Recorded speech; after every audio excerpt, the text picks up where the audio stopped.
আমি জয়ন্ত অধিকারী আজ আপনাদের কাছে দুটি বা তিনটি সিম্পল সেন্টেন্সকে অ্যাডভার্ব বা অ্যাডভার্ব ফ্রেজ ব্যবহার করে একটি সিম্পল সেন্টেন্স তৈরি করার পদ্ধতি শেখাবো।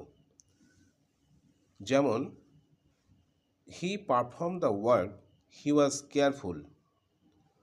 এখানে আমরা যেটা করব সেটা হচ্ছে কেয়ারফুল, এই অ্যাডজেক্টিভটাকে আমরা অ্যাডভার্বে পরিণত করব। উত্তরটা হবে he performed the work carefully. Number 2, he failed in the examination, he was unfortunate. তাহলে এখানে অ্যাডজেক্টিভ আনফর্চুনেট, একে আমরা অ্যাডভার্ব ফর্ম আনফর্চুনেটলি ব্যবহার করব। He failed in the examination unfortunately, অথবা unfortunately he failed in the examination, এভাবেও করা যাবে।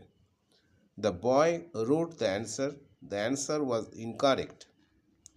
ইনকারেক্ট অ্যাডজেক্টিভকে আমরা অ্যাডভার্বে ইনকারেক্টলি ইউজ করব। উত্তরে হবে the boy wrote the answer incorrectly. Number 4, he missed the train, it was unfortunate.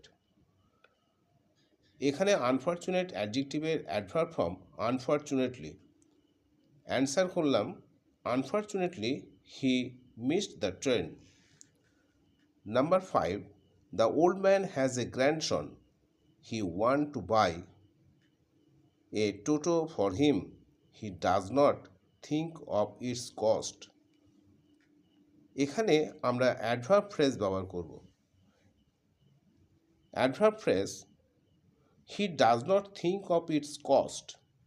এখানে এই অংশটার অ্যাডভার্ব ফ্রেজ ব্যবহার করলে আমরা যে উত্তরটা পাবো সেটা হলো the old man wants to buy a toto for his grandson at any cost.